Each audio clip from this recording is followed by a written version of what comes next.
আর আপনাদের একজন বাবু যার বিরুদ্ধে হাজার হাজার কেস, আমরা দল থেকে তাড়িয়ে দিয়েছি। আমাদের দলেও ছিল আপদ, আর বিজেপির আজ হয়েছে সম্পদ।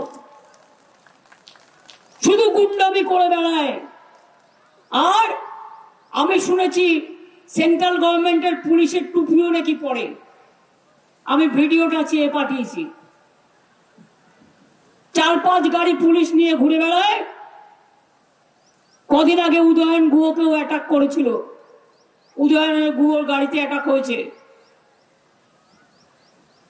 আসামের সাথেও কানেকশন। আসাম আমাদের ভাই বোন, কানেকশন থাকাটাকে আমি অস্বীকার করি না। কিন্তু বাবু, আমি একটু বলবো, তোমার বিরুদ্ধে কি কি কেস আছে, কত কেস আছে আমি দিয়ে দেবো লোকাল লিডারদের কাছে।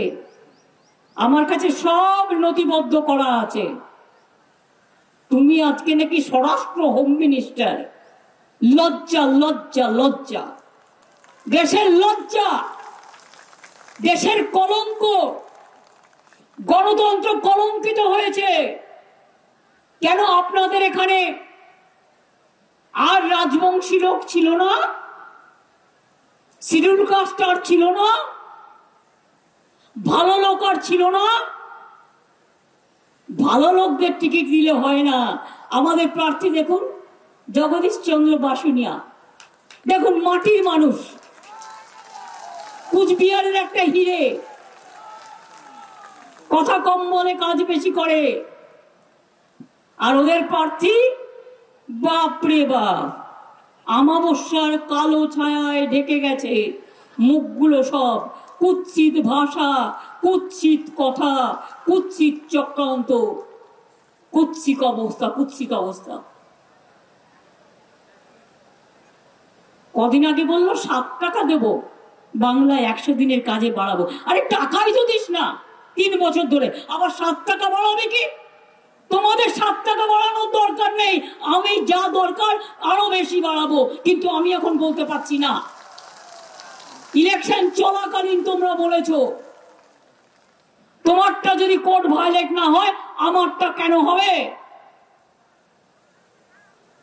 সেন্ট্রাল গভর্নমেন্টের ইলেকশন, যিনি বিয়ে করছেন তিনি পুরোহিত।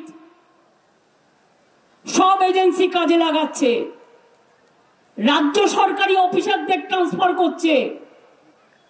আর তোমাদের যারা কেন্দ্রীয় সরকারি এজেন্সি, এনআইএর নামে, সিবিআই এর নামে, ইনকাম ট্যাক্সের নামে ঘুরে বেড়াচ্ছে, তাদের কজন ট্রান্সফার হয়েছে?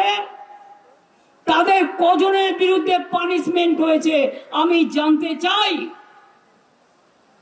ভারতবর্ষ সবচেয়ে বড় পৃথিবীতে গণতান্ত্রিক দেশ।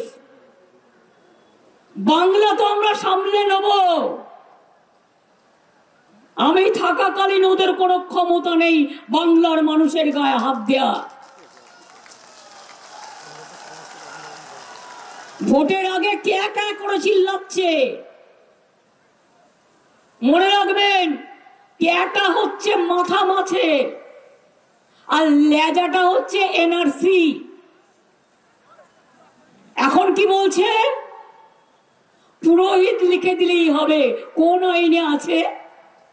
মিথ্যে কথা বলার আর মানুষকে বঞ্চিত করার একটা লিমিট থাকা উচিত। পুরোহিতরা পুজো করেন। পুরোহিত কি করে জানবেন? তার বাবা মা বাংলাদেশে, তাদের জন্ম সার্টিফিকেট নিয়ে আসতে হবে। আর যখনই আপনি নাম লেখালেন সঙ্গে সঙ্গে আপনি বাংলাদেশি হয়ে গেলেন।